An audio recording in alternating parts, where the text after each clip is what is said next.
Hello, welcome to Image Bearers. My name is Otoma Edje. This is season 3, episode 62. For today's episode, we have on the program Dr. Beth Allison, who is going to be Beth Allison Barr, who is going to be sharing about her awesome book, The Making of Biblical Womanhood: How the Subjugation of Women Became Gospel Truth. For those not aware, Dr. Beth Allison Barr is Associate Professor of History and Associate Dean of the Graduate School at Baylor University in Waco, Texas, where she specializes in medieval history, women's history, and church history.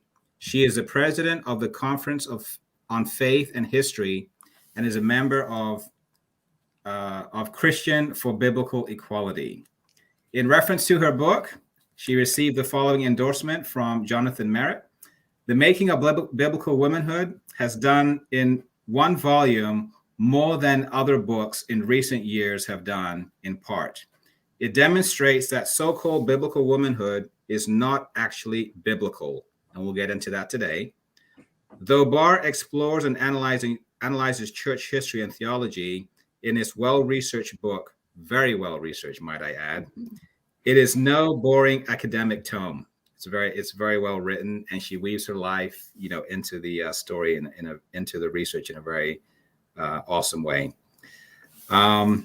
This book has a power to help Christians build a faith where there is neither male nor female, to liberate women from the patriarchal hierarchies, and to heal the pain inflicted by countless churches.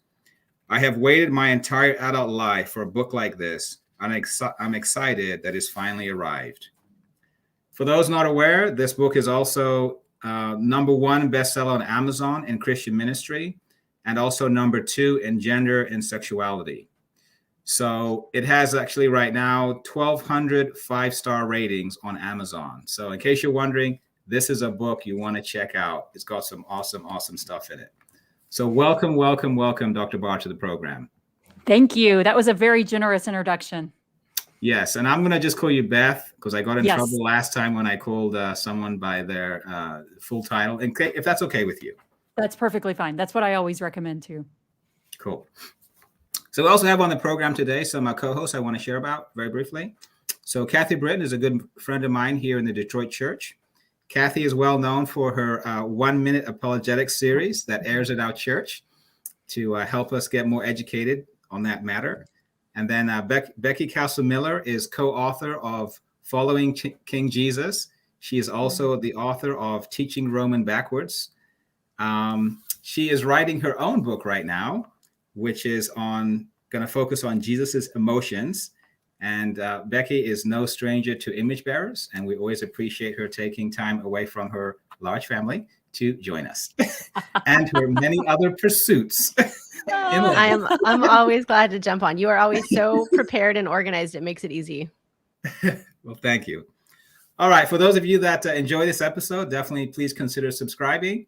And I want to thank you, Kathy and Becky, for taking time out of your day to join this episode. All right. Becky, you want to take it away? Absolutely. And I'm so excited, Beth, to get to talk to you almost face to face after being Twitter friends for a while and interacting online. So it's great to have a real-time conversation. I know it is. So for those who haven't read your book and haven't read the beautiful, very personal essay you wrote in the opening of the book about your story, can you tell the viewers what inspired you to write The Making of Biblical Womanhood? Yes, the Making of Biblical Womanhood was really an act of desperation. That's really what it was, because and what I describe in the introduction to my book is the moment that after my husband had been fired, and we were in church, and they had a going away table for us, and it was set out, and it was made to look like everything was good and everything was going well. And it just really hit me, the hypocrisy of what was happening. And not only the hypocrisy, but how wrong it was that we have in the evangelical church, we have such a fight to keep women out of ministry and to keep women from doing what God has called them to do. And we claim that that fight is godly, and we claim that that fight is biblical.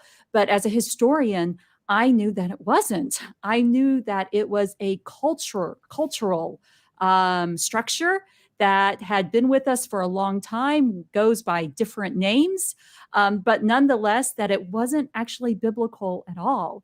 And that moment that I describe in the intro to my book is when all of that sort of came together for me. And I realized that I could no longer not tell people what I knew. And so I didn't know the Making a Biblical Womanhood was coming yet.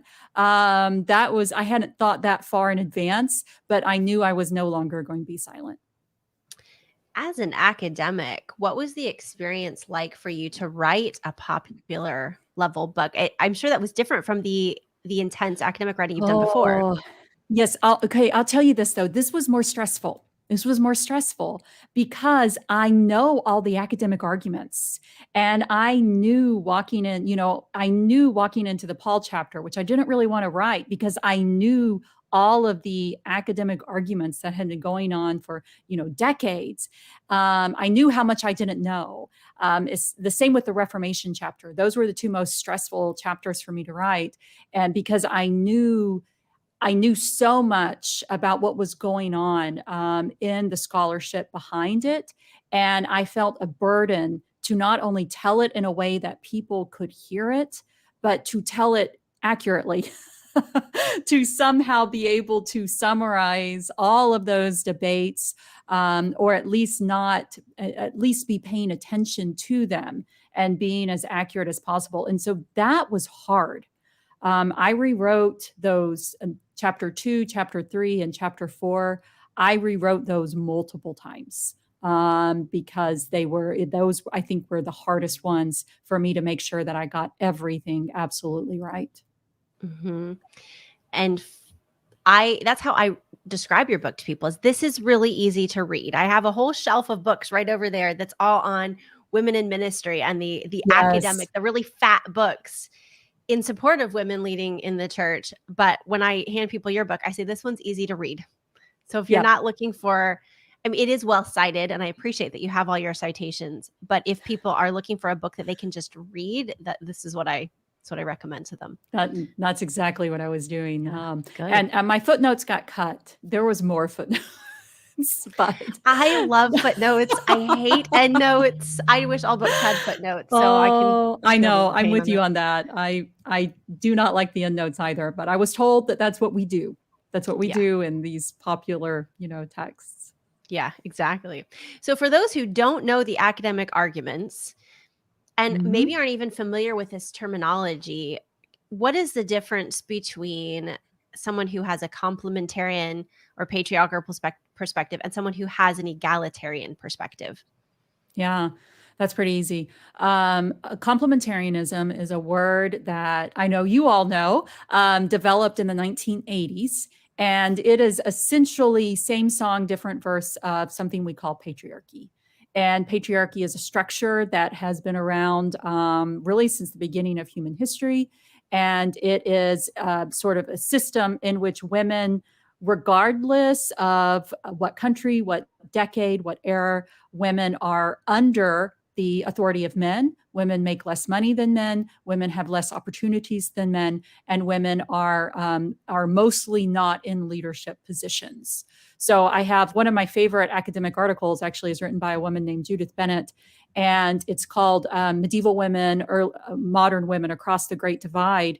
And in the end of it, she describes patriarchy in a really great metaphor, and she describes it as a dance.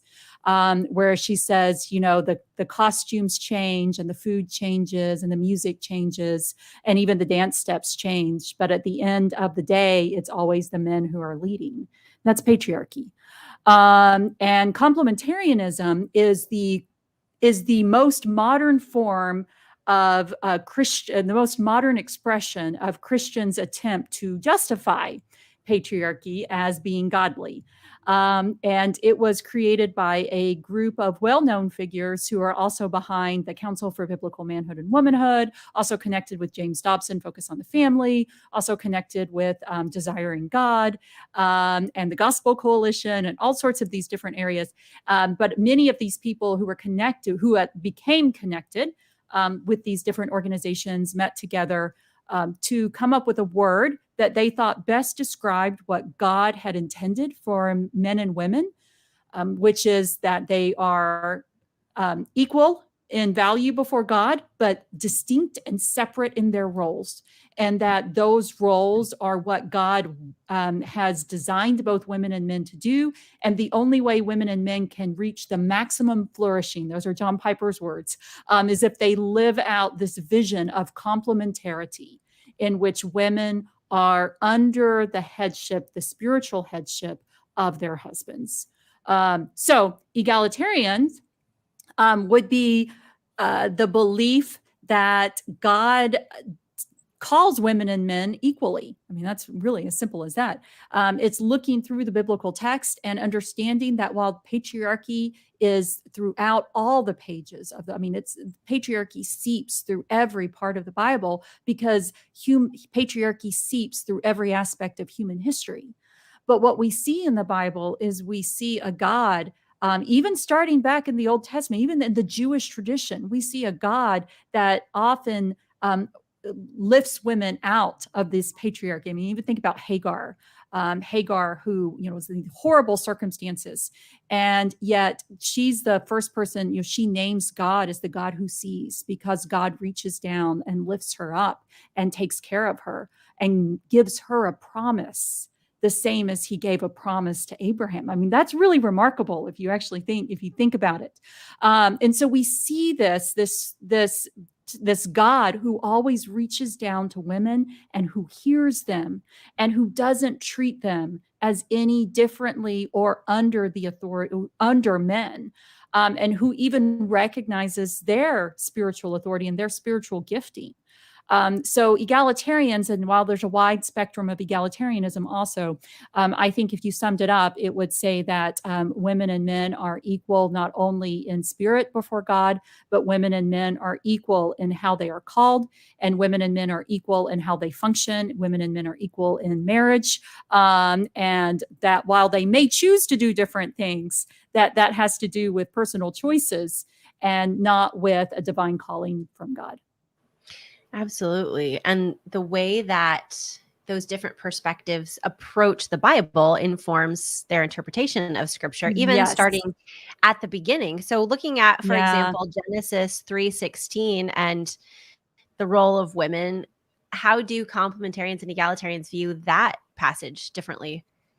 So I love Genesis 3:16 because it, like 1 Corinthians 14, there is a long history of interpretation here. And what's so fascinating is that the older interpretation of both of these passages actually tells a very different story. And both of those interpretations lost ground in the mid-20th century, latter part of the 20th century, to complementarian perspectives. And so I think, Genesis 3:16, that's actually one of my favorites because we see a lot of female theologians in the 19th century and early 20th century actually interpreting this verse the way that I think it is much more accurately interpreted. And this is, of course, during the curse, where God tells Eve that her desire will be for her husband and he will rule over you. And that's the way that we typically hear it. It has actually gotten a new makeover by the ESV where, and I think it still says this, maybe they took it out when there was so much controversy over it. But anyway, it said that your desire will be contrary to your husband and he will rule over you. And so it takes it even one step further that not only will women are somehow their desire for their husband and his authority is part of the curse. What the ESV did is it kind of added in a new little twist to that, because many complementarians argue that patriarchy is not a cause of the fall, that patriarchy actually existed before the fall. So they kind of have to figure, how do you get that? Because the biblical text really shows it as tied up in the fall. So this is one of the ways they do it, that it's not just that the woman's desire will be for her husband, because that's good. The problem is that a woman's desire will be contrary to her husband. And so it sets up this power dynamic of women against men. And the sinful part is women under men. Is women resisting male authority. So that's the way that it sets up. But what we see in the late 19th and early 20th centuries, we see scholars, and women like Catherine Bushnell, who was also a missionary and did all sorts of things. But she went back to, I really like her explanation of it, if you read God's words to women. And she says, look, if we want to know what this verse actually means, we need to look at the other places that this word desire is also used. And what we find is that it's used another time in Genesis, and it's also used in Song of Solomon. And the way that it seems to be, it's not actually just desire, it actually seems to be a turning. And she says, a better understanding of this verse is that Eve is told that you will turn towards your husband and he will rule over you. And this actually makes a lot of sense, especially if we put it in the context of what human sin is. And human sin is turning away from God and making something else our God. And so what it seems to be is that by women turning to their husbands and making their husbands and making, the husbands the center of their lives, that actually is rebellion against God. And so in some sense, what we see, if you use that in Genesis 3:16, it means that patriarchy is not just sinful, but patriarchy lies at the heart of the fall itself. And that completely rewrites it. If you think about, from that perspective. And then if you compare that, as I said, to what complementarians have done with that verse, where they argue that women's desire, it's not turning at all. They take that completely out and they go for desire. And then they argue that it's a desire to be contrary to your husband. And so that the women's sin is women not submitting to their husband's authority. So I probably got a little confusing with that. I don't know if that was helpful. No, that was really helpful. Thank you. So patriarchy is the oppression by men of women, but it's also linked to other forms of oppression. In your book, you quote from Greta Lerner, who believes that patriarchy is a historical construct that is also linked to other forms of oppression like racism, militarism, and hierarchy in general. She argues that this idea has its origin at the beginnings of civilization. Can you share more about her thought on that? Yeah, and it's not just Greta Lerner. This is actually a lot of scholars subscribe to this. And when we think about where did we get patriarchy in human history, and it seems to emerge with the beginning of civilization.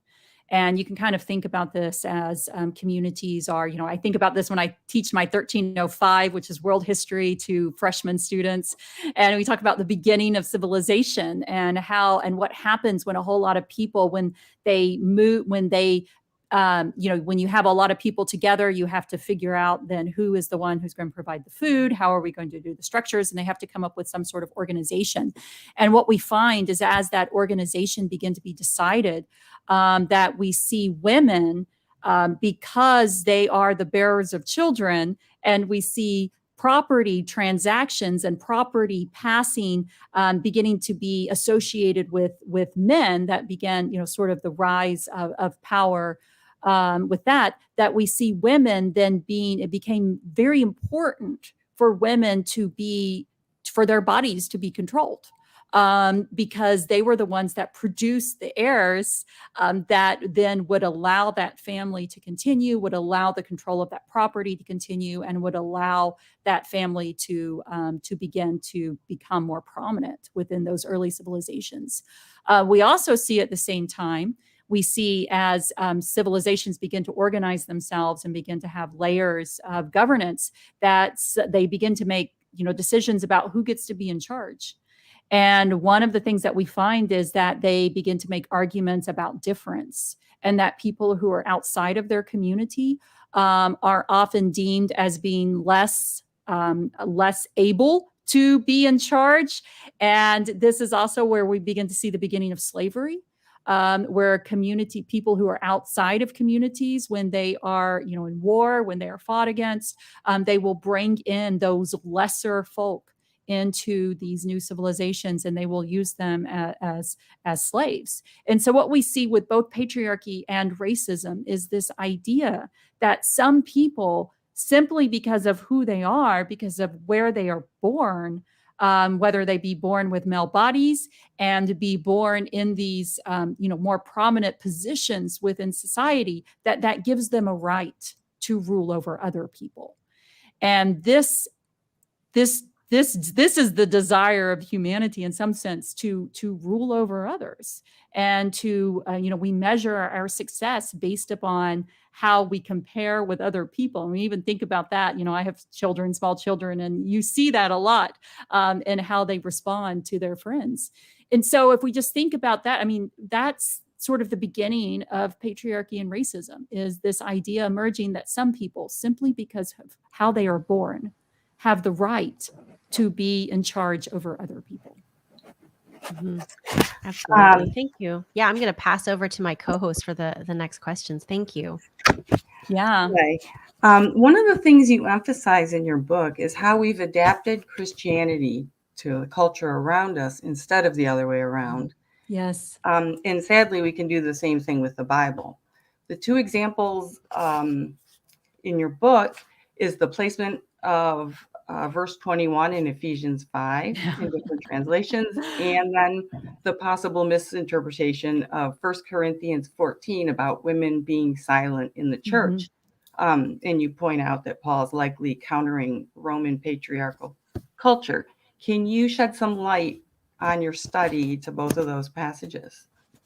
So before both of those passages are it's really fun, the response that I've gotten. And I use fun very loosely. But even before the book came out, I remember the Ephesians 5:21. Somebody got a screenshot of the book. I guess it was out there. And anyway, somebody got a screenshot of where I addressed that in chapter 5. And it kind of exploded on Twitter. And all these, people were really upset about it. I remember I had all of these, usual suspects who were very upset about that verse. And I remember this one guy who is a scholar, but he went into this whole long argument. And of course, Ephesians 5:21 is women and men are to submit to each other. And then 5:22 is wives, submit to your husbands. And so what we have in this passage, the beginning of this household code section, this is one of the most popular household code sections that we find in the New Testament. And one of the things I joke about in the book is that it's really hard for evangelicals to go to a wedding ceremony and not hear Ephesians 5 read out loud, because it's such a common part. And of course, the reason we read it out loud is to emphasize wives' submission to their husbands. And then, of course, the husband's call to love your wife as Christ loves the church. And that leads us to the whole servant leadership thing, et cetera. And so they're often used in those two ways. The problem, though, is that whole section in chapter 5 is underneath 5:21, which says, be subject to one another as to the Lord. And so if you think about it from the perspective of that, it really changes what is going on, because it is not calling women specifically to be submissive. It's calling first women and men to submit to each other. Right. And then it says wives, are to submit to their husbands, and then husbands are to love their wives as Christ loves the church. And so, it really kind of is diffusing what we see in that, especially when we compare it to Greco-Roman household codes. And of course, I used the most common one that we have with Aristotle, from his politics, but there's also many other. I mean, Xenophon has one. We also, I mean, there's so many different texts that we can, the Neo-Pythagoreans have a similar one. And so there's lots of different of these household codes. And often what they emphasize, though, even though some are a little kinder than others, they emphasize very clearly the male headship and female submission. And what we see in Ephesians 5 is we see a diffusing of that, where we see this emphasis that it is actually, yes, we do have this cultural call for wives to submit to their husbands, but we have a Christian call for husbands to submit to their wives as to the Lord. This idea that we are all in this mutual submission, that is dramatically different. And so that radical framing, if you really think about how 521 changes the whole tenor of what we see going on in chapter 5, for people who are really interested in complementarianism and supporting complementarianism, they have to separate 521 from 522, and they do this. And one of the justifications, going back to my original point, my husband says that I don't think in a linear line, and so my conversations kind of all come around together. But going back to my original about the person who got so upset, is he argued that in the earliest documents that we have of this, there's actually a space between 521 and 522. It is kind of problematic thinking about the manuscripts that he's working from here. But there actually is a space there. But what was so funny to me is that his argument was that because there's a space there, then that means that for some reason 522 is not related to 521. And I was like, that is not what you should draw from that sort of manuscript study. And in fact, there's so much evidence when we look back and we see how spaces like that happen, that it does not mean at all that they are not connected. And so it's interesting, but that's that argument, is that you have to disconnect those two verses, because if you connect them, it changes submission. Yes. I actually looked at the ESV today. Sure enough, it's grouped in the previous paragraph. And then I don't know if you want to comment on 1 Corinthians 14. Yeah, this is about women being silent in church and some of the context. So, a lot of people have asked me after reading the book, they've asked me why I chose the passages that I did to talk about. And my answer is really easy. These are what I teach in my classes. I'm just really kind of following what I teach in my classes. And of course, I'm teaching a history class. And so, it's the household codes. We talk about the Greco-Roman world, and we talk about women's position and the position of slaves and the position of children. So we do a comparative study of all of these different household codes that we talk about. The same with 1 Corinthians 14, because one of the things that I talk about, quite a bit, obviously, when I teach history, I'm teaching a lot of women's history. And so one of the things that I talk about are women's political action, even in the ancient world. And there is this moment in the 3rd century BC where we have these Roman women who are very upset about a law that had been passed during a time of war, in which they had to stop being consumers of wealth the way that they had been, and they had to give up a lot of their wealth.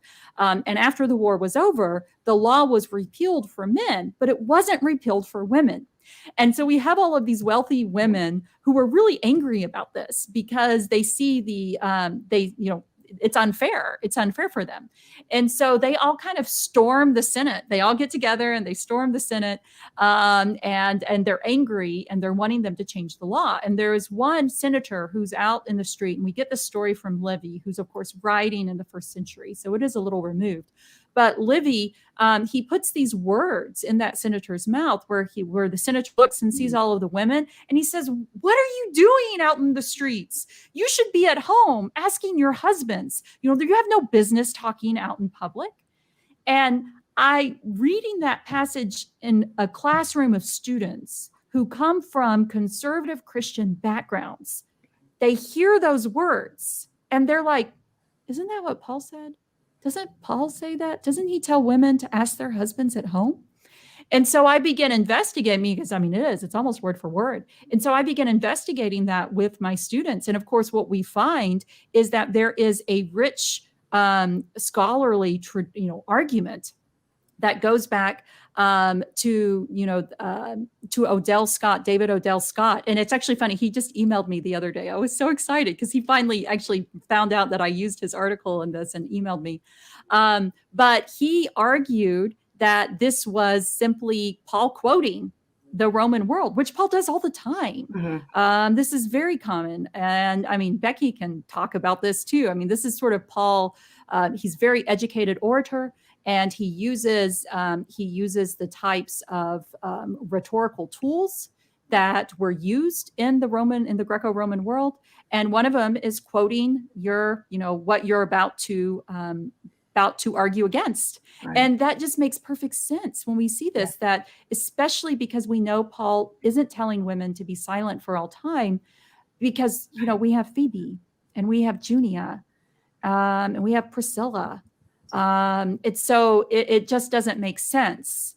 But what makes perfect sense is if we put it in that historical context and see that Paul is refuting the world around him. Right. Okay, the Reformation movement brought about some much needed reforms to the religious landscape, but it also brought changes that negatively impacted women. Can you please share about some of these? Yeah. So as I said at the beginning, this was a chapter I sweated over greatly because there is a very, very alive debate over the impact of the Reformation on women. And of course, the scholarly consensus is that patriarchy exists both in the medieval world and in the Reformation world and after the Reformation. And so it's not that things got better or worse for women. It's that it changed. Patriarchy shapeshifts is the word that I use. Mm-hmm. So what we see happen in the Reformation is we see a big shapeshift in patriarchy that gets connected to Reformation theology. Mm. And so it's not that things got worse for women. It's just the way that women were oppressed changes. And so it got tied specifically to Reformation theology. Mm. And so in the medieval world, women were still mostly not ordained as priests, were mostly not allowed to have religious authority, and were mostly still under the authority of men. Patriarchy was alive and well in the medieval world. However, the reason for patriarchy in the medieval world was different than what happened after the Reformation.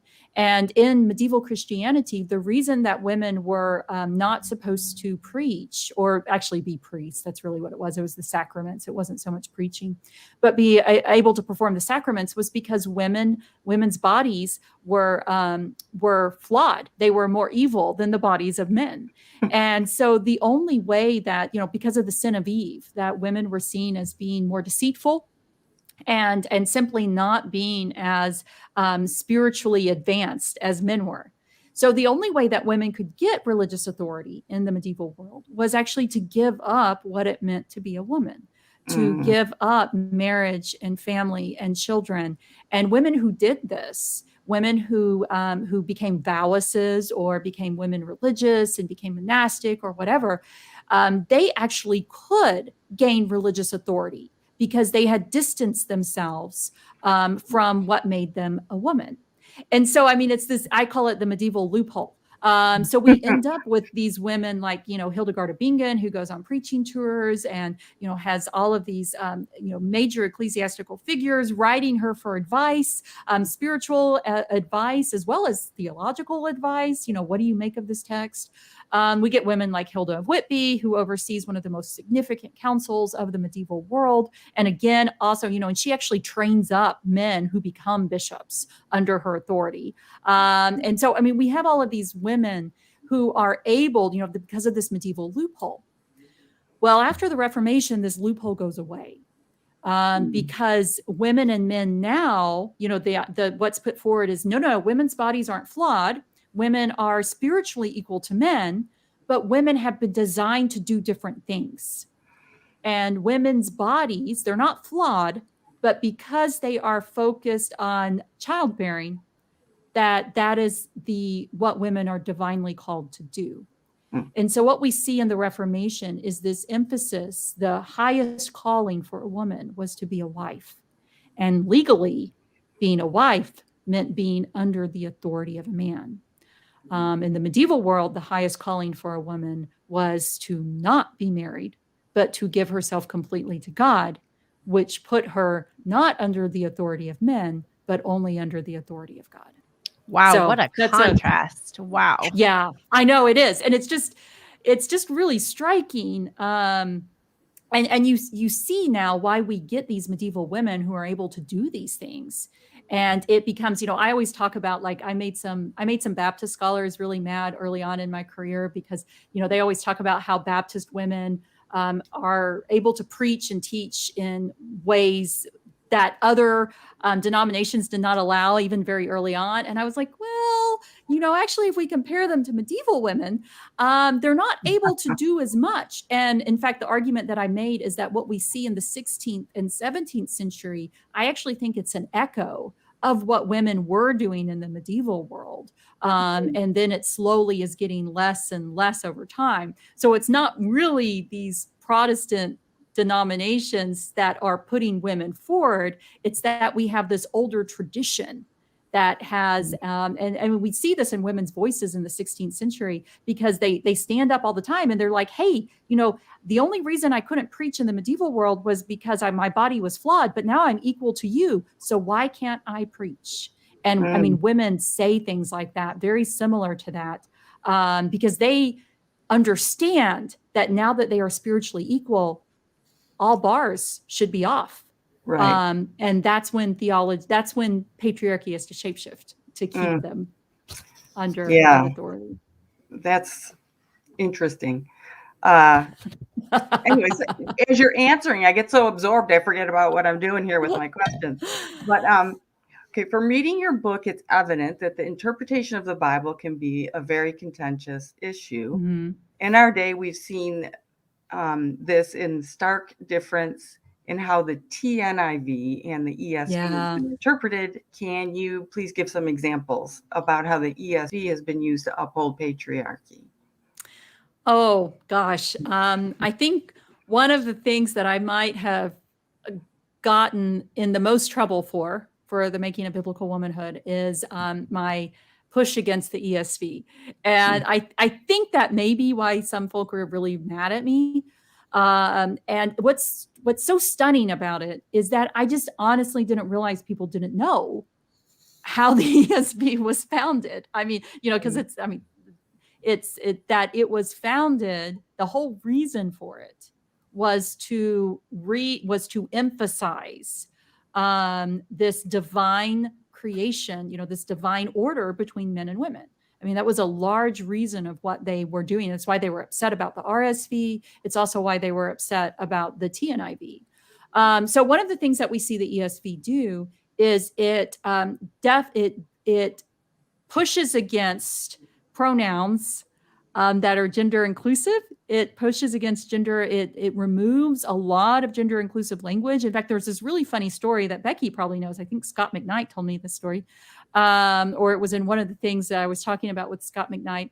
But there's this funny thing where Wayne Grudem apparently honestly didn't realize that the Greek word that is translated in the ESV as brothers actually can also mean brothers and sisters. And this was something that he seemed honestly not to know until after the ESV was translated, and they had to go back in. And there's an article that's been written about this, and it's really striking to me. But I mean, they made this big push where every time we see these words that really can be gender inclusive, can be women and men, they make it only men.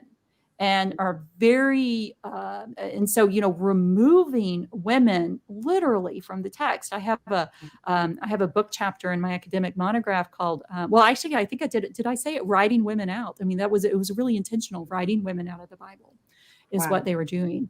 The other thing, of course, is like the ESV with Ephesians 5:21. This intentional push to make it look like women are under the authority of men. And then Genesis 3:16. Which is what we started with, in which they say that a wife's desire is to be contrary to her husband's. Yeah, and this is not the first time. This is something that we've seen historically, even the King James Bible, right? Oh yeah. I think Yeah, you the share King about- James. it was kind of a reaction to the Bible, another Bible that was out there, and you can probably tell exactly which one.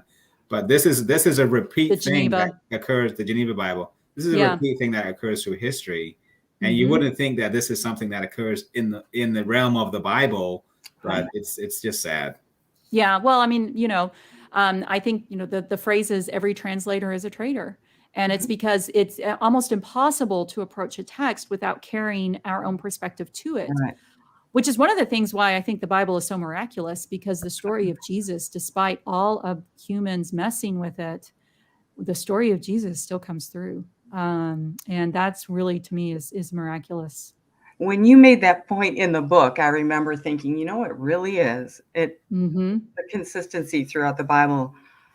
All right. So some have argued that Christian patriarchy is different from patriarchy found in the Yeah. world. What are your thoughts? And how does the idea of subordination of women impact how women often are valued less than men in our society? Oh gosh, yeah. So, Christian patriarchy is different from patriarchy. I mean, this argument, I can name so many people who have made this argument, and many of them are very well-meaning, and many of them, I think, very much they really believe that God ordained this hierarchy between women and men. But yet, at the same time, when you look at it logically, there is no difference in the argument. I mean, if you break it down, if you say, okay, wives are only supposed to submit to their husbands, not to other men. And you're like, okay, so that's Christian patriarchy, whereas pagan patriarchy is women submitting to all men. Well, first of all, that is not the argument that most complementarians have made over the years. Most of them actually end up making an argument that women are to submit to all men. In fact, after the book came out, somebody sent me a sermon from John MacArthur that I was like, oh my gosh, I wish I had known this sermon where he says, this is it. It's not just wives are supposed to submit to their husband. It's all women are supposed to be under the authority of all men. And you're just like, oh my gosh. I mean, that's such a horrific statement if you really think about that. Right. And so first of all, that very rarely plays out. And it also, as you point out, it certainly doesn't play out in the way that we think. Because if you think about separating this out in the church, and I saw this very vividly in youth ministry, because if you are teaching young boys that there is something about their bodies, something inside of them, that when they grow up is going to make them be able to teach the Bible in a way that women never can, and is going to make them, because of the way their bodies are, it makes them somehow better at leadership, and makes them that they're supposed to lead always, and that women, wives never can lead. That is an idea that is much bigger than marriage, because that's an idea that you're teaching those young boys that there is something about them that makes them better than women. And that plays out, that carries out into really every way that they approach women. I have a son and a daughter. And if you think about, the teachings that he would have received, that there was something about him that made him, even though they have the same parents, they have the same sort of background, they're getting the same type of education, everything. But yet, because my son is male, there's something about him that makes him able to lead in a way my daughter can't. That is a dangerous idea. Yeah. It's also a very wrong idea, because my daughter is extremely headstrong and really good at getting other people to do what she wants them to do. So anyway, I won't say that she's like me. But nonetheless, I wasn't going to say it. She's actually a lot like my husband, actually. It's Really? funny. He's yeah. But anyway, so it's a dangerous idea. And if you think about, why do men treat women like, if you think about rape, and it's, most men are not sexual predators, but for those who have those types of inclinations, and you are teaching them that there is something about them that makes them better than women, Right. it should not surprise us when they treat women as less than them. Right. So there's just really no separation. It's a very artificial separation, and it's certainly not a biblical separation. I mean, if you try to apply, Christian patriarchy is different than in the Bible, you're not going to be able to make that argument. Right. I would add one thing though, because I think that what I found also is the way that people look at each other. For example, the way that men in society look at women in the church. I think we can actually be worse than people in the world in terms of how we view women. For example, not wanting to vote for a woman for president because they're a woman, believing that a man cannot be a secretary because that's a woman's job. This can go on. And I think that, Christians can actually be even worse than people in the world as far as recognizing that everyone is made in the image of God. I hate to say ironic, but that is just like crazy that can actually happen. And that's why I'm so glad that you're on the program today, because I think the idea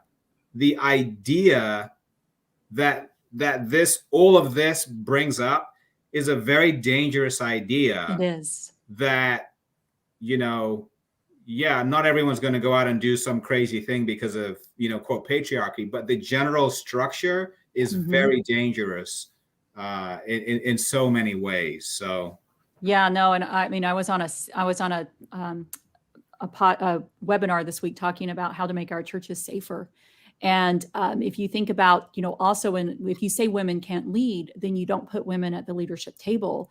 And then when they have concerns and they have problems, the only people who are listening to those problems are men who don't believe that women's testimony is as reliable, that women's bodies are more flawed, and that women, don't really have the authority to speak without it being interpreted through men. And it's like, no wonder they don't listen to women. Right. And I mean, it just creates a very dangerous environment within our churches. And we're having a reckoning about that right now. Yeah. And it's because of our ideas about women. Yeah. And it's pervasive as well. Mm-hmm. It's extra damaging because it involves God in subjugating women, which is so harmful for women's spiritual lives, because then they believe that God doesn't value them as much as men. Yep. And then we teach young men and boys not to respect women. Just today on Twitter, Dr. Beth Felker-Jones and Dr. Emily McGowan, who are both here in Wheaton, we're talking about experiences they've had in the classroom where male students would be like, where are your children right now? And did your husband give you permission to teach this class? And we teach them that's okay in the church. I retweeted Beth Felker-Jones because I was like, women can just raise their hands. How many of us have had those experiences? Because it is true. Men, they're not taught to respect women. And then, as you said, Becky, the dangerous part about this is making it God ordained. And that's really the subtitle of my book, is how, the subjugation of women became gospel. And that's what's so dangerous about this. One more thing, I'm sorry to keep covering in, but the other thing that stands out to me is what you said in your book, that if we were to use the passages that are mentioned about slavery, the same, we would have slavery today. Yes. The passages that are in the Bible about women, we look at them a certain way, and we apply those to, as you said, the subtitle of your book, Subjugation of Women. But you know what? We could very easily have put a book together, and others have written books that talk about the subjugation of other races through Christianity. So I think it's something we need to be very, very aware of, and it's not just some perception of someone's thought. Ideas are powerful. Ideas matter. And this is why a lot of these people who are very staunch on complementarianism, we see them doing problematic things like, John Piper's essay not too long ago that gave a very benevolent view of slavery. And it's because these things are so tied together, this mindset. Once you say that there's something about you that makes you better than somebody else, it is really easy to extrapolate that out. Right. So It's a slippery slope in the way we think. it's really is the slippery That's slope. the word I've been wanting to say all this time. It really is the slippery It slope. is. And it Yeah. doesn't square with what we know about Jesus. I mean, in general. Exactly. That's exactly right. Okay. I have no idea. Oh, here we go. In your book, you mention a conference that you attended. And at that conference, you came away with the question, what if I'm wrong? Meaning that if people are wrong about the conviction that patriarchy is biblical, because sometimes we take things, they've been in our lives for so long, we don't even consider the Right. possibility that we could be wrong about it. So, you know, do you have any comments on that? For those, here, let me finish the whole question. That's- For those who read your book and want to know more about these ideas, what next steps might you recommend that they take to learn about how God sees both men and women as equal, and what do you feel is at stake? Yeah. Oh gosh. That's a mouthful. Have What at do it. I feel is at stake? What we have done is and I'm trying to remember who said this. It's, I've quoted before, I've quoted too many people, but I mean, essentially what we've done is we have, instead of trying to become more like God, we've made God be more like us. Right. And so what we have done with, I mean, I'm going to get in a lot of trouble for saying this, but complementarianism diminishes the way we see God, and it diminishes our understanding of God. That's one of the things that I've mentioned over and over again. I always think about it. Several of my blog posts have titles about how small our world has become, how small the Christian mindset has become, because we cannot conceive. We have made God as small as we are. And we cannot conceive of a God that has room, that created all of this, this world. And I mean, it's just our minds have just become so small. And I mean, it's really sad. So we've diminished God. I mean, even think about the Trinity. I mean, eternal subordination of the Son. I mean, this is where that came from. This idea that that hierarchy, that Jesus is subordinate to God the Father. I mean, as I said, and that's still the heresy of that. I cannot get over the heresy of that. But that really is making God in our own image. So what's at stake? I think our understanding of God is at stake. Yeah. And by that, our understanding of people and how God has called us to reach people. We think too, we spend so much time fighting these battles about what women are supposed to do in the church. What if we just let women do what God called them to do? I mean, and just... I'm an administrator at Baylor. And one of the things that we find is that if there's a problem that people keep spending a whole lot of time, everybody has to be on the phone because something's going on. It's like, hey, we need to do something more efficiently here because we are wasting too many people hours trying to, deal with this. So we need to do something. I mean, just think about how many people hours the church has wasted. Yeah. On this, instead of just letting people do what God has called them to do. So, I mean, the gospel is at stake. I think that's ironic. We think about the Gospel Coalition. I think the gospel's at stake here. A correct understanding of God and the gospel, and then, of course, how we treat other people. And so, I mean, so much is at stake here. Which I know I'm going to get in trouble for that. But, as for what can people do, that question that I posed in chapter 2 about what if you're wrong, that really is a question that I use all the time in my research. I am always, in fact, I'm probably a little too, like if people submit something to me and they say, hey, I think you're wrong about this. My first thought is, oh, what if I am? And then I go and I look it back up and then I'm like, oh no, I think I'm probably right on that. And so I'll go, but that's always my first impulse is like, oh, I could be wrong. And it seems, well, I mean, I don't know. I mean, it seems to me that if more of us, if we're like, no, God definitely said this. And I'm like, okay, why do you think that? I mean, if you just had that openness to be like, maybe I am wrong. Let me go look. And realizing that if you are wrong, it doesn't mean that your beliefs are wrong about Right. God, about the gospel. It's not, it means that what you have brought to the gospel Right. might not actually be part of it. And Right. those are two different things. Our Yeah, faith nothing is to just fear. too fragile. Yeah, we're so afraid. We are afraid. Well, and if it's truth, it's truth, and we Yeah. shouldn't be afraid of finding out what the truth is about things. But there are these emotional reasons.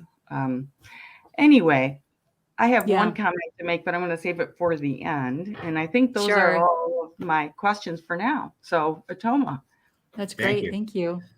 So a few days ago, I asked Becky to join the episode, and she sent me an article from the Washington Post, Yeah. which I think it even says in there, Thanksgiving miracle. Yeah. And I wanted to see if you can maybe just share a little bit about that. So that was crazy. And Becky was just so phenomenal in all of that. I'll tell you, I wasn't real happy last week. I was actually speaking at Notre Dame. It was a big deal for me. And in the midst of all of this, while I was getting ready for it, the Council for Biblical Manhood and Womanhood sent out a fundraising letter that the way that they were trying to get fundraising was by saying, hey, God is under attack. God is under attack by all of these, these people who are writing things that essentially are not true about us, like Jesus and John Wayne, Kristen Kobes-Dumay. They also called out the Christians for Biblical Equality. And then they called out me with Making a Biblical Womanhood. And at first I was like, that's CBMW always does that. I'm not surprised. But then somebody tagged me in a post that showed the screenshot of not only me, but they actually went after our church. And they went, we really do. We have this tiny church. There's a long story behind it, but we have been fighting tooth and nail to keep this church going. And COVID has been really hard. And there's so much that it's a community that really needs a strong church. And so there's so much that's been going on. And they went, not only did they go after our church, but they had this, they essentially speculated on what sort of heresy perhaps I had brought to this church, including even pretending that our church was reciting the Apostles' Creed in a incorrect way that would convey. And the whole thing was absurd because we're Baptist, and Baptists aren't creedal. We don't recite creeds. And so even that was just kind of off, but it was this implication that they were trying to do fundraising by driving fear about that. What me and Kristen were doing was actually turning churches away from God, away from the gospel. And which also is ironic to me because they're the ones who came up with eternal subordination of the Son, which really is heresy. So all of this was going on. I was pretty unhappy. I was stunned. I was so shocked that they did this. And I sent a tweet. Amy Bird came on. And of course, Amy Bird and I have had a lot of conversations because of some horrible things that have happened to her. And I kind of forget sometimes on Twitter that when I respond to people, that a whole lot more people see it than just I really still forget that. So I sent Amy Bird kind of like this personal conversation. I was like, this is horrible. Our church, all of these things we're having all these problems at our church. And then they do this. And I'm not exactly sure what happened next. I don't know if that's where Becky stepped in. I'm not exactly sure the train of events, but what happened is that some people on Twitter who had seen all of this, they actually went to our church website. They found our giving page and they went out and they essentially said, instead of giving money to the CBMW, why don't you give it to this church? And right now, more than $30,000 has been given to our church from people, from more than 300 donors in 5 countries. It's just incredible. It is absolutely incredible. So, yeah. It was so fun to watch that go down last week. I can't take credit for the original idea. I saw someone else on Twitter mention that he had found your church's giving page and donated. I was like, that is a great idea. So I went and found the link and did the same thing. And I had gotten an honorarium for preaching at a conference. And I was like, well, I'll just tithe on that because that's an extra layer of stick it to them. And then I started sharing it with women from Northern Seminary because I lead a Facebook group for women there. And Jackie Reese picked it up and ran with it behind the scenes as well. And so people just started sharing the link. And Bob Smetana from Religious News Service reached out to us and said, Yes. hey, we're writing an article about this. So it was just really fun. And it was actually an answer to prayer for me, because I do a lot of advocacy in the church world for abuse survivors. And I just see the worst of the worst in the church world. And I had been praying, God, I need you to show me something good in the church, because I am on the border of cynicism. And so just to see the church respond that way and bless your church it was a real blessing to me. It was amazing. And that's the thing I've heard, is that so many people were so encouraged by this. I mean, we were encouraged by this, but then so many other people. And it was beautiful. It was a beautiful thing that came out of, anyway, it was just, especially because the intent behind it was trying to drive fear into the church. And yet God didn't let that happen. Sounds like I just want to the know, life of Joseph. What you intended for bad turned out for good. It's exactly. I want to know how much CBMW ended up raising from their letter, because I just really want to see the comparison amount. But maybe that's a little funny. I don't know. I think they're not going to talk to me for a long time, which is actually okay with me. That's actually okay. I'm just like, they're not going to dare to talk about you for a long time either. I kind of hope maybe they have decided to let me be. So I don't know. We'll see. At least my church. And just to clarify, so you don't actually, you're not actually leading the church that they attack. Your husband leads the church. My husband's the pastor. The issues that were noted were even predate, you being there. So just be aware. I mean, this is the thing. I think people don't realize small churches. Our website isn't really important in what we do. Most of the people in our congregation, they don't use the website. I don't know any. I mean, they use our Facebook page. They all talk on Facebook. So we have a very active Facebook page, but they don't go to our website. People don't go to our website who are in our community or in our church. So it's really not all that important. The only thing, and even like when my husband puts the sermon out, I mean, they don't usually go to it through the website. They go through it through our Facebook page. So anyway, it's just, I think it was also just a different perspective. They just don't really get small church. Mm-hmm.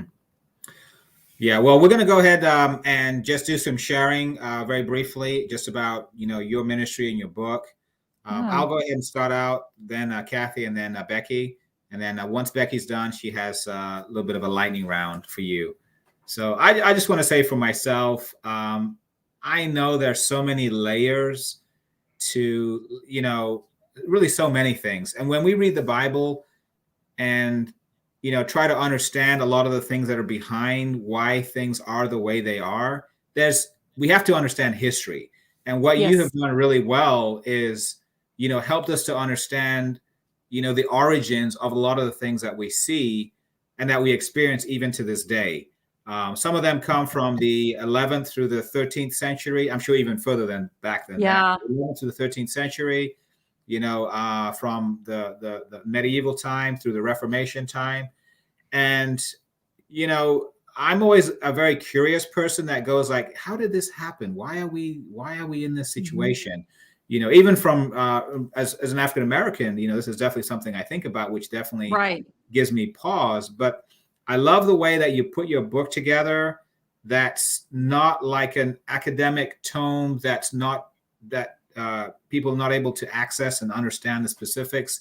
You talk about a conference that you were at, you're washing dishes, and you're living life, and you kind of weave in the stories, the history, into your life, which I think is very beautifully done.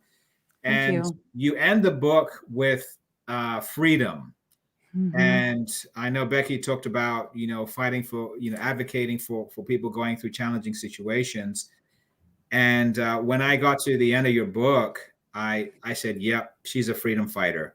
She's definitely someone who, and I think you and Kristen and a bunch of other people are really just freedom fighters. And I think Kristen had noted in her endorsement of your book that as time goes, people are going to have to reckon with what you've written as they talk about, the patriarchy and just how we got to where we are. Right. And, so it's definitely going to stand the test of time.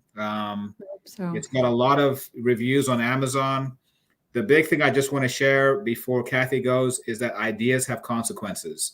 yes. And I think that, there's been many books that have been written about the consequences of our ideas. And I think yours shows the history. And when people attack things like the TNIV and other ways that they believe that, in their words, feminism is coming into the church, Right. it's like, well, you need to go historically back and understand how things were, not how you think things are being changed. Right. And I can just say for myself, I was more someone who was like, well, this is how things should be, more like hierarchically, just because like that's what I understood. And the more I've been learning and studying and just getting a better understanding of even some of the context of certain verses, like you mentioned, Ephesians 5:21, how that, obviously we've all seen that submit to one another, but like try to tack it to the paragraph before that. And then even just the context of 1 Corinthians 14, I think these are all very helpful things. And I think teachers are so valuable. And I really look forward to see what, Becky's going to be doing in the future, what she's already doing, but what she's going to be doing even in the future, and what Kathy's doing to really just bring some of these things, give us more depth to really understand some of the things that we just understand in a shallow sense. Yes. And the Bible says we're sheep. We are. Right. No matter how smart we may think we are, doesn't matter how smart you think you are or how, like, I don't go with the crowd. Believe me, if you're not understanding history, you're not understanding the scriptures, and you're not, really seeing everyone as made in the image of God, you can end up being like a sheep in so many ways. So kind of a lot of words, but I just want to say thank you for, taking time out to write, what you wrote. I'm sure anyone who stands up as a freedom fighter gets arrows in their back and, all kinds of things. But I just want to commend you for your work, and looking forward to your next one. Thank you. And you get A+ because you got my main thesis, which is ideas matter. And so Yeah. Thank you. All right. Shall I go? Yes. I'm trying to be succinct, as I have been known to be wordy in the past. So here are my thoughts. Toward the end of the book, I found myself feeling really sad. Because I feel like toward the end of the book, it was becoming increasingly crystal clear how things have been warped, perhaps is a way to say it. But and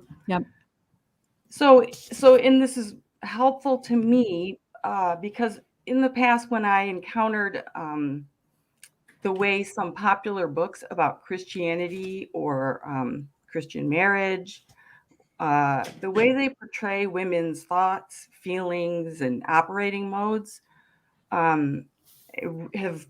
it's been a problem for me because besides being oversimplified, they are inaccurate in describing me. So the typical woman, I don't fit into this. And I felt like in order to become the ideal Christian woman, as she's often described, I would need to go beyond just repenting of my sin, but change who I am fundamentally. And that was always, really painful to think that I don't know who when you try to shove me into that mold of, much like you were describing, in the book, it doesn't fit. And it feels like it's hard to believe that's how God wants things. So thank you. I do appreciate it. And I feel like maybe it helps to give us permission to not try to throw away the things that make us who we are just because we don't fit in that, all the while with the disclaimer, the sin has to go. Don't get me wrong, but under that, there's something useful. So anyways, thank you. That's so right. Oh, I'm so glad. Thank you. I want to say thank you for being willing to be a lightning rod. you were willing to stand up on top of the church, essentially, and say, all right, strike me first because I'm strong enough to take it. And by doing that, you got hit with a lot of criticism, but you grounded that and you protected so many within the church. So thank you for being willing to expose yourself in order to be protective of others, because the criticism hit you, and that means it's not going to hit other women. So it was really sacrificial of you, and I really appreciate and honor the sacrifice that you've made to become a public figure, which I don't even think was your intention. No, thank you for that. One of the things that I have found is that the things that I fight the most for like my students, and I kind of envision this as sort of this way, this is for all of them, all that they need to know. So thank you. Yeah.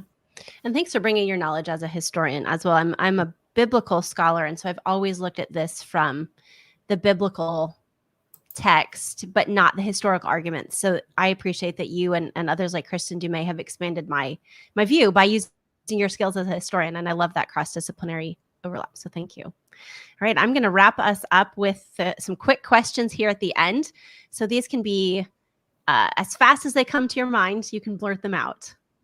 Okay. Oh, good. I'm not sure if I'm good at this, but I'll try. Okay. What is your favorite type of food? Mexican. What is your favorite film or TV series? Oh gosh, I don't know. Well, Star Trek. Really? I've been watching Star Trek all my life. Nice. So anything Star Trek, I'll watch. Anything, all of it, like any particular sub-series? Oop, you just muted. Oh, sorry. There are some that I like better than others. Like The Next Generation. I love The Next Generation. Deep Space Nine. I really like Deep Space Nine. Voyager is okay. It's not one of my favorites, but I watch a lot of it because my daughter likes it. So anyway, so I have opinions about them, but I'll pretty much watch anything that's Star Trek. Nice. Right now, what is your favorite book of the Bible? Oh, you know what? So I have been I'm teaching Acts right now, which I love that. That's been a lot of fun. But before that, I actually taught James and Galatians next to each other. And that was a really fun pairing.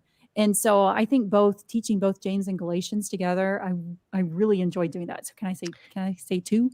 Can I say that? And that's so interesting because Scott McKnight has a new Everyday Bible Guide series coming out, and the first volume is James and Galatians together. So that he just paired them too. So it's so interesting. It was perfect. Yeah, it worked really well. In fact, I'm going to teach it. I'm going to teach it again, I think, because my Sunday school class, I kind of have a different group now. So I'm going to teach it again after I finish the book of Acts. Nice. Didn't you use Becky's book for one of your teachings? I did. I taught Romans, and that was so fun too. Now, I have to say, I really enjoyed teaching the Romans. It was the first time I'd ever taught Romans, but Romans is still hard to teach. Mm-hmm. And so, I like it a lot, but it's hard. I was very appreciative for those guides. Thank you. That was fun to write. Who is your favorite Bible character? Oh, that's a good one. I really like Hagar. I've really gone back again to her story over and over again. So I really like Hagar. I also like Peter. I resonate with Peter. I like him because he's like David. And so anyway, there you are. Nice. Okay. Outside of the Bible, what's your favorite book? Oh, the Iliad. That's true. Yeah, the Iliad's been my favorite book for a really, really long time. Also, Dorothy L. Sayers. Almost anything by Dorothy L. Sayers is also way up there. So Gaudy Night is one of my favorite books by her. But actually, The Nine Tailors is my favorite thing that she wrote. I love The Nine Tailors. Okay. So, and what book do you think everyone should read in the next 12 months? Well, I mean, if they haven't read Jesus and John Wayne, they need to read Jesus and John Wayne. I mean, everybody, I think, really does need to read that book. If you're thinking about a fiction book or something like that more, so I don't know. I actually might go back and do something like the Iliad or the Epic of Gilgamesh. I mean, I was actually hoping people would start reading the Epic of Gilgamesh. It's one of my favorite stories. It's not very long. So, go get some ancient history. Nice. I like it. What is your favorite place to visit, or sorry, your favorite place to live, and where do you most want to visit? Okay. So we like Texas, but my husband and I are both committed to retiring in New Mexico. We love New Mexico. We love the landscape, the desert landscape. This was long before Breaking Bad was famous. But, the Albuquerque area is really where we would like to end up. I have never been to Greece. I really want to go to Greece. I want to do a cruise on the Aegean. That's my only cruise that I ever really want to do. And so that's a place that I've never been that I really would like to go. Becky, did you ask the most important book in the last 50 years? I didn't. Oh, I skipped one, didn't I? Thank you for catching that. What would you say are the most important theological books of the last 50 years? Well, that's interesting. So one of the ones that have had the most impact, that has been a very negative impact, I think, has been Recovering Biblical Manhood and Womanhood. If you think about the influence of it, I mean, it's the impact of it has been pretty significant in a detrimental sort of way. So major theological work is Dorothy L. Sayers' plays on Jesus, The Man Who Would Be King. I mean, I love that. And it is really, if you think about the theology behind it, I think that is one of the most underrated, but one of the most important. Yeah. If you could place a billboard in the middle of your city, what would it say? Would it match your stickers? Or would you Christian Patriarchy? And Christian Patriarchy. I didn't even thought about that. Somebody one of the pastors in town actually said that he thought that I was being rude with them. So that was kind of funny. I was like, well, I guess so. I don't know. I don't know if it would say. I think it would probably say, I don't know. My favorite things to do I think it would probably be an advertisement for Fable, my favorite bookstore in town. Nice. Because, I think it would be a really good, go hang out there and have a lavender latte and read. I love the atmosphere there. Actually, though, I don't want everybody to go hang out there. Conflicted parts. Yeah. Of you on that one. As we end, would you give us a promo for the webinar that you have coming up, Tea and Tent Pegs, which I signed up for as soon as I saw it? Oh, that's so funny. Yeah, I was like, what webinar? What? Yes, that was with Sheila and Kristen. That's been planned we've been planning it for a long time. But essentially, and Devi is going to be our moderator for it. But I think what we're going to be doing with it is we're going to be reflecting on what we have done and the impact, and also reflecting on each other's books and how they have worked together and some of the changes that we see happening. So it's going to be a lot of fun. I'm looking forward to it. They just expanded. We hit 1,000 in 24 hours of people who signed up for it. So they've expanded it to 3,000. I don't know. We'll see. But nonetheless, it's going to be fun. I'm excited about it. We're going to max it out beyond 3,000. So Tea and Tent Pegs. You can Google that if you want to sign up for it. So thank you so much, Beth. I'll hand over to Otoma and let him close us. Okay. What's your favorite music? So I came of age, in the late 80s and early 90s, and I just like Bon Jovi. I really do. I like a lot of Bon Jovi. So that's true. My son tries to introduce me to different things, and I like some of his, the music he makes playlists for me and puts some of the things that he knows I like, and then puts new things on there that he thinks I might like. So he's put some new alternative stuff on there that I actually like, but I still like Bon Jovi. That's awesome. All right. For those of you that watch this episode, definitely want to thank you for, clicking and watching. And definitely want to ask you to, again, as I mentioned earlier, to consider subscribing to the channel. Next episode you may want to consider watching is by Kristen Cobes-DeMay. I will put a link for that next video. I'll also put it in the show notes. And for those of you that have not yet read Dr. Barr's book, definitely read it. Encourage your mom and your friends to read it. And let's be the image bearers that God wants us to be. Let's be those freedom fighters. Thank you so much for your time. Have a great night. Thank you.